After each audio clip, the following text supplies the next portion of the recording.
Bu xanımın adı Lili'dir. Lili YouTube'da bir süper kadın olarak tanınır. O kadın toplumunun bir üyesi olarak her ay periyot veya adet olur. Bir kez baş verəndə onun nə olduğunu gerçəkdən heç bilmirdim.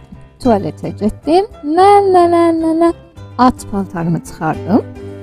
Vay, bu nədir? Bunun nə olduğu haqda heç kimsə mənimlə danışmamadığı üçün heyran və əlbəttə nigaran olmuşdum. Sürətlə olayları gözümdən keçirtdim. Təxtdən düşdümü, sanki unutmuşam bilmirəm. Qızların çoxu periyoddan acıqlı olsalar da onu dəfələr hiss edirlər. Bu yüzden onu nə atıb və nə uta bilirlər. Mən düşünürdüm ki, ölürəm.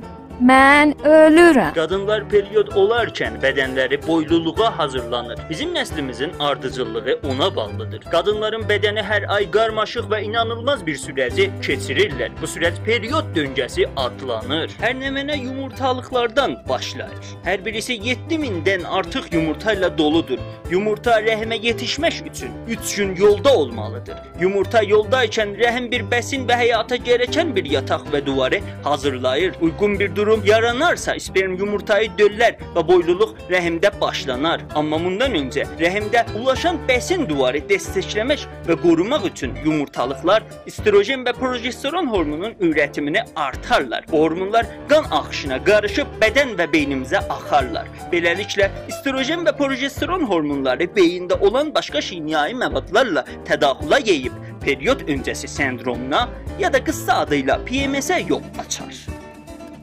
Periyodun bilimsel, müzəxrəf bir məsələ olduğunu başa düşdüm.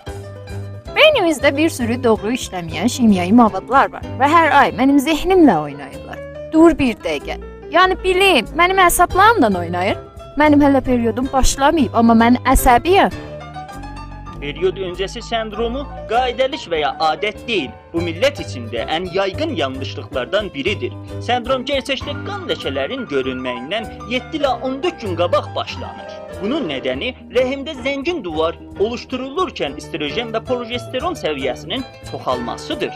Qadınların yaxlaşıq 50 ilə 80% adət öncəsi sendromun fiziksel və ya ruhsal nişanələrini təcrübə ediblər. Amma çoxları sendromun periyoddan daha öncə gerçəkləşdiyini bilməz. Çünki günümüz kültüründə hormonal dəyişikliyi sağlayan şey adət qanaması olduğuna inanılır. Sendrom ruhsal və duyğu durumunun dəyişimində özünü ortaya çıxara bilər. Amma istəyirəm öldürəm. Səndən ağlamaq və alınqanlıq. Yaxşı.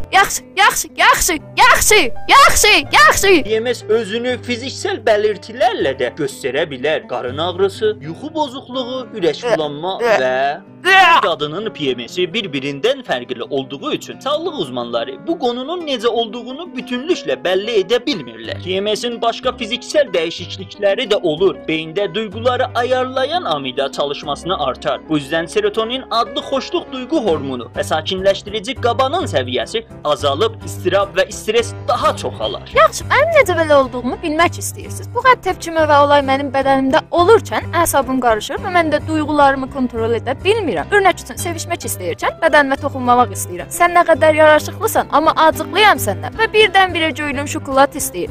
Mənim təkcə bir pis günüm var idi. Şayət də qatmışam. Bu olaylar periyod zamanında baş verməyib. Amma bunların hamısı PMS-dir.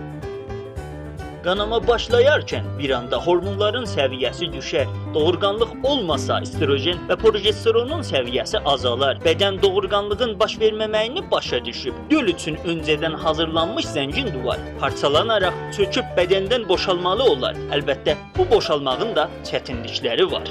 Sürəcin calit yeri buradan başlanır.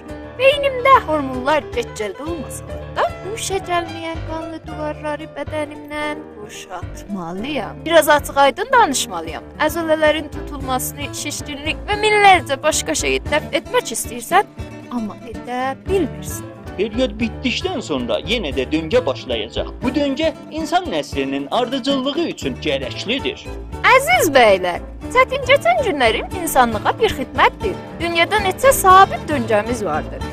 Günəşin doğub batması, qabarma ilə çəkilmə mənim də adət döngəm. Təşəkkürünüz hanı bəs? Bilirəm qadınlar taysızlar, pəs hesabın üstündə yerimin.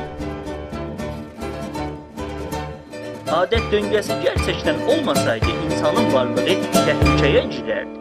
Xanımlar, bu qədər güclü və əlbəttə period öncəsi sendromuna dözməyiniz üçün sizdən təşəkkür edirik. Nə yaxşı ki, varsınız.